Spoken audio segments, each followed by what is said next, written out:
Ministério Público notifica proprietários de imóveis ameaçados de desabar no centro histórico. E a Defesa Civil orienta a saída das famílias que insistem em permanecer nos casarões. Pontos de vendas de pescados passam por vistoria do Procon e IMEC. Está preso o homem suspeito de assassinar um cinegrafista da TV Cidade em janeiro deste ano. E ainda, festa no Castelão para receber o Eterno Galinho. Zico e uma seleção de craques fazem a alegria da torcida maranhense. O Guarani News começa agora.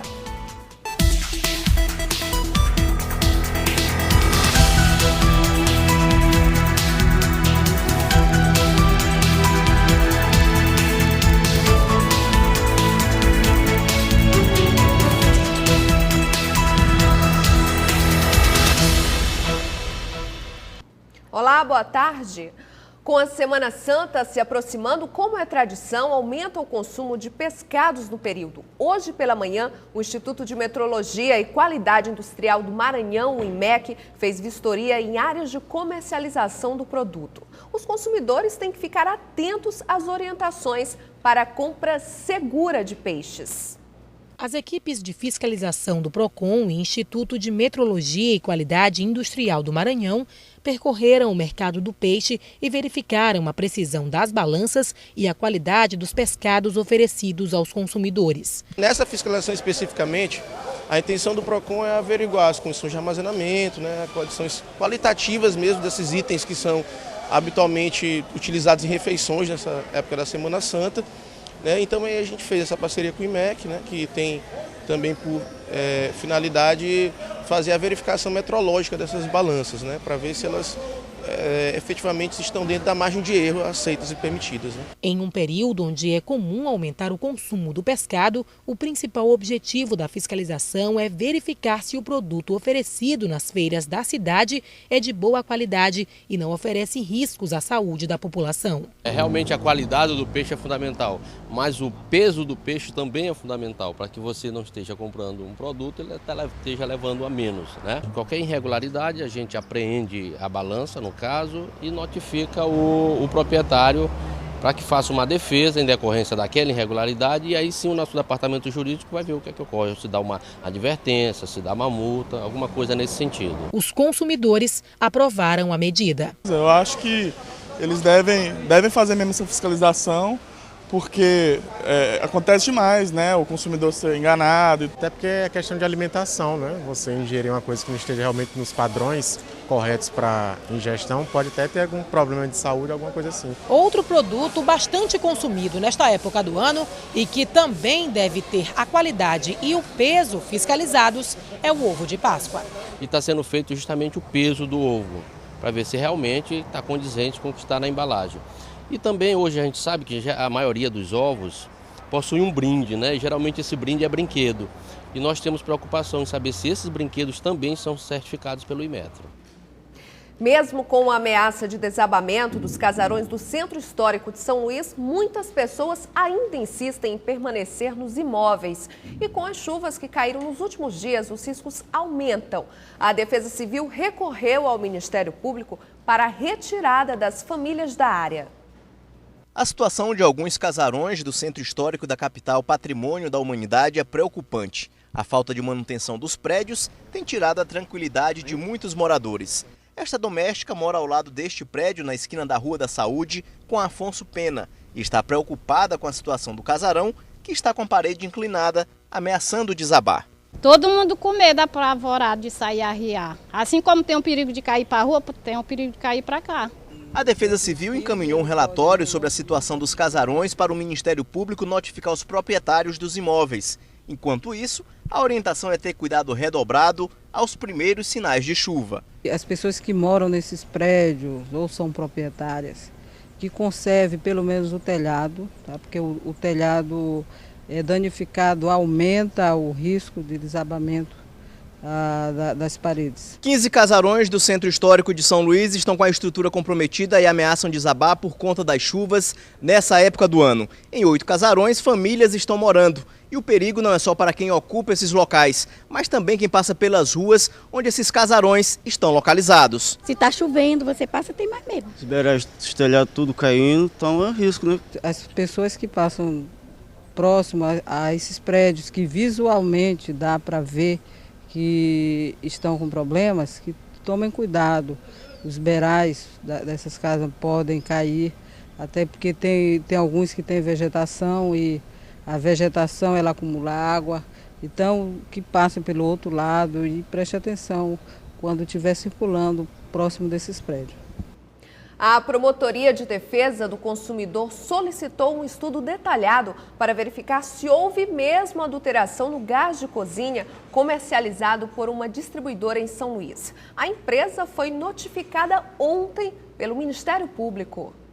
A suspeita começou depois que vários revendedores denunciaram à Promotoria de Justiça especializada na defesa do consumidor que o gás de cozinha comercializado por esta empresa estaria misturado com água. Como processo de identificação de uma possível fraude, não pode ser detectado com uma simples demonstração, pois um botijão adulterado funciona normalmente e o gás da cozinha é líquido, a promotoria solicitou à Agência Nacional de Petróleo, Gás Natural e Biocombustíveis um estudo minucioso da composição química do GLP. Há suspeitas também de que uma falha no processo de envasamento do botijão seja a causa da possível fraude. E até que a ANP apure a denúncia, a empresa não pode ser autuada.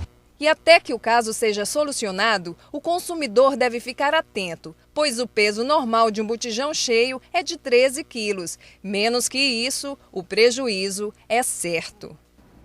Em caso de irregularidades, o consumidor pode denunciar para a Agência Nacional de Petróleo pelo telefone 0800 970 0267 ou pelo site anp.gov.br. A seguir, obras da refinaria Premium 1 em Bacabeira vai ser retomada.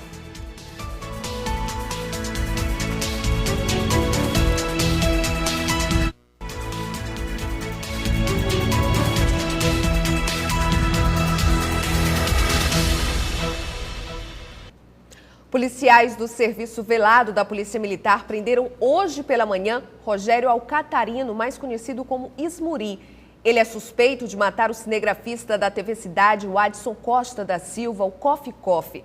Ismuri foi preso em casa no bairro da Alemanha e encaminhado ao 1º distrito da capital. No dia 23 de janeiro, o cinegrafista foi assassinado na Praça da Saudade, na Madre Deus, com vários tiros. O motivo foi o envolvimento de Adson Costa da Silva com uma ex-namorada de um criminoso. Depois de denúncias, a polícia conseguiu prender um homem acusado de homicídio e assaltos. Ele estava foragido há quase 4 anos e atuava como pastor em São Luís. A prisão aconteceu quando Marcelo Araújo, de 32 anos, descansava em sua casa que fica no bairro do Jaracati. Marcelo, conhecido como Alex, é foragido da polícia. O Marcelo, conhecido por Alex, ele é um assaltante. No passado praticou alguns roubos qualificados, principalmente ali na área do São Luís Shopping. Nessa ocasião ele foi preso, estava recolhido na penitenciária de Pedrinhas, mas conseguiu fugir daquele estabelecimento penal.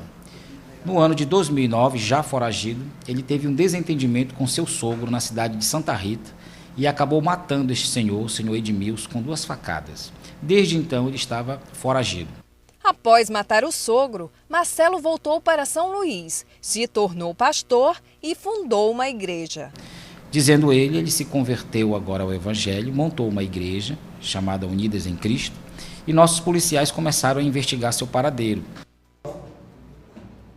Um adolescente de 12 anos foi agredido com golpes de faca ontem por um colega de classe no Centro de Ensino Dr. Geraldo Melo, localizado na Coab. A vítima sofreu lesões na coxa e no braço esquerdo. O capitão da Polícia Militar e coordenador do Grupo Especial de Apoio às Escolas, Wellington, afirmou que quando a PM chegou, a vítima já havia sido socorrida pelo SAMU e que a família do adolescente resolveu não registrar a queixa. Já a família do agressor se comprometeu a custear o tratamento da vítima. Em menos de 2 semanas, esse já é o 3º caso de agressão com faca entre colegas na mesma escola em São Luís. O número de mortes causadas pela dengue reduziu na capital. Os agentes de saúde fazem um trabalho constante de prevenção, principalmente no período chuvoso, onde o acúmulo de água é favorável para o mosquito transmissor da doença. Nos últimos 3 anos, diminuíram os casos de dengue em São Luís. Em 2011, a Secretaria Municipal de Saúde registrou 5.500 casos da doença. 14 pessoas morreram, vítimas da dengue. No ano passado, foram 1.500 casos e 7 mortes na capital.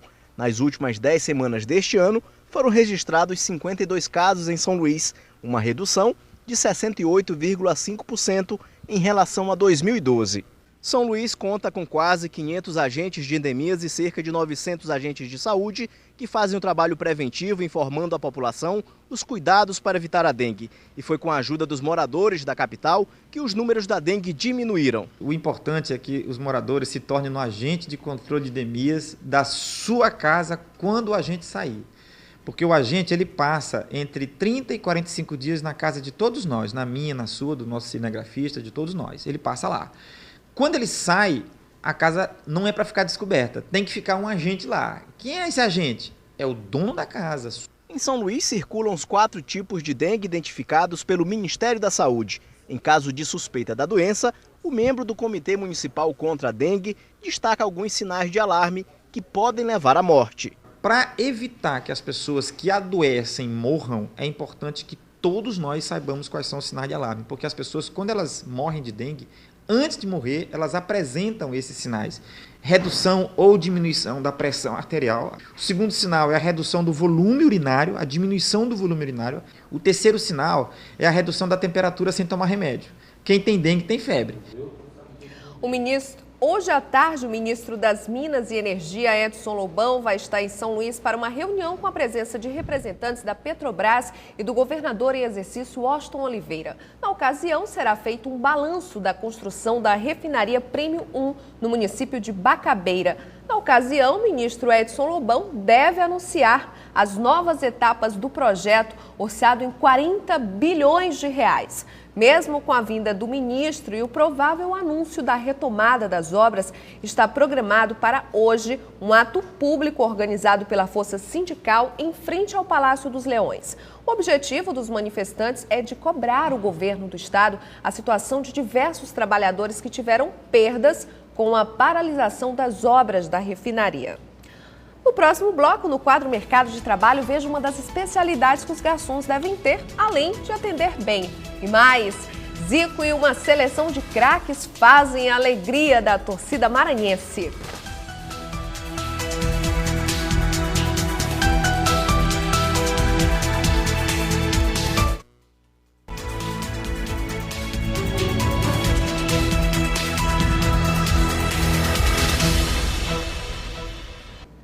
Hoje, no quadro Mercado de Trabalho, uma profissão que cada vez mais é cobrada pela simpatia e necessidade de conhecer um pouco de psicologia.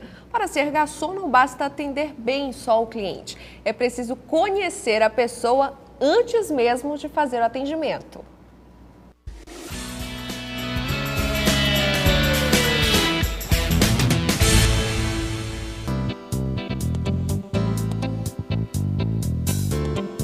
Vê Marconi assim, desenvolto no salão, passeando por entre mesas e equilibrando a bandeja, não imagina que até bem pouco tempo ele fazia parte das fileiras militares.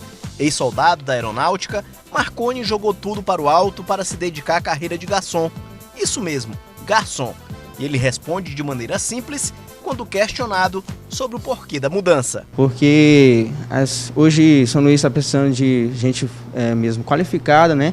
E muita gente trabalha sem ter essa qualificação. Parece estranho, mas a expansão do mercado no setor de serviços turísticos e gastronômicos tem possibilitado o crescimento no número de pessoas interessadas em trabalhar na área. Se antes quem entrava na profissão não tinha opção, o cenário agora é outro. Veja o caso de Aldo, por exemplo. Migrou na área de segurança de trabalho, onde trabalhava como técnico e se qualificou para tornar-se garçom.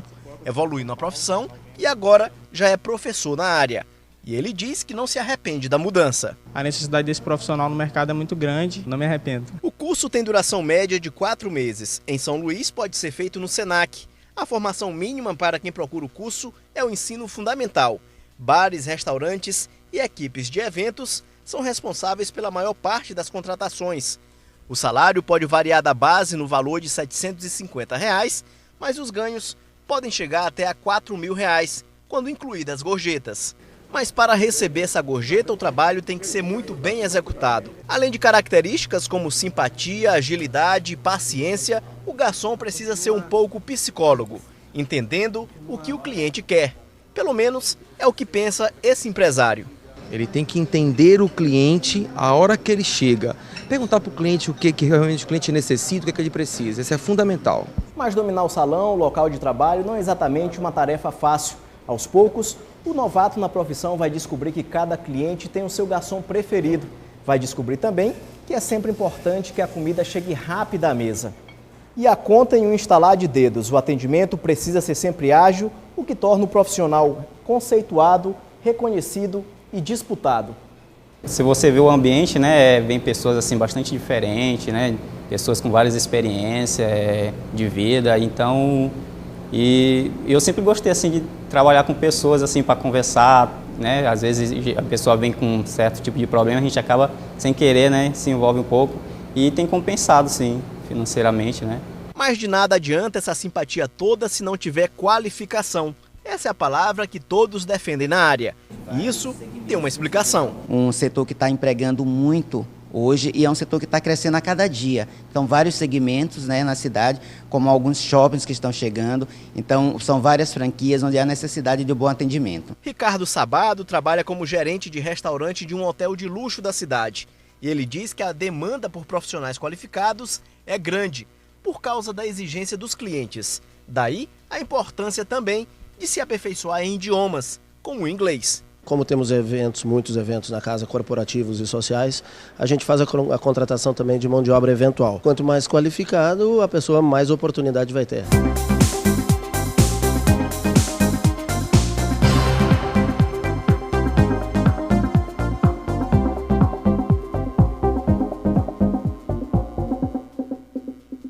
Agora o assunto é futebol. A grande estrela da festa não jogou até o final, mas bastou um pouco mais de uma hora em campo para mostrar que o Galinho, apesar dos 60 anos, continua com a técnica que marcou a carreira e tornou ídolo de várias gerações. O time dos amigos do Zico conseguiu vencer e de goleada a seleção maranhense. A expectativa estava grande para ver o ídolo de perto. Ansiedade nos gramados. Zico, cadê você? Eu vim aqui só pra te ver! E nas arquibancadas. A admiração por Zico atravessa gerações, passa de pai para filho, que permanecem juntos em um momento inesquecível como este. Mas por incentivo dele também a gente tem que ir, não é mesmo? E estamos aqui. É muito melhor ver assim, né? E cercado por crianças e uma multidão de fãs, Zico entrou em campo com um time de ídolos do futebol brasileiro. É sempre um prazer estar aqui de volta e a gente espera que cada vez tenha mais e a satisfação grande, principalmente poder dar um bom espetáculo aí para esse público presente. Os amigos de Zico não demoraram muito para balançar a rede. Com 2 minutos de jogo, Julinho chutou no canto direito. 1-0. O eterno ídolo do Flamengo mostrou que preserva a categoria que o tornou referência profissional. E como dono da festa, Zico também deixou o nome dele na partida. Maurinho levantou, Zico cabeceou pro gol. E se tem craques no time do Galinho de Quintino, do outro lado, na seleção maranhense Master, nomes que fizeram e ainda fazem história no futebol maranhense. Kleber Pereira marcou o único gol do time da casa e mostrou em campo que não pretende aposentar as chuteiras tão cedo. Eu vou continuar trabalhando assim para que eu possa ter muito mais força ainda para poder voltar a jogar, se Deus quiser, no segundo semestre. Muito assediado em campo, Zico saiu aos 20 minutos do segundo tempo e agradeceu o carinho da torcida. Só meu agradecimento. Obrigado por tudo. Quem também saiu com reconhecimento da torcida foi o goleiro Juca Baleia. Ele levou gols, mas fez boas defesas que levantaram o público.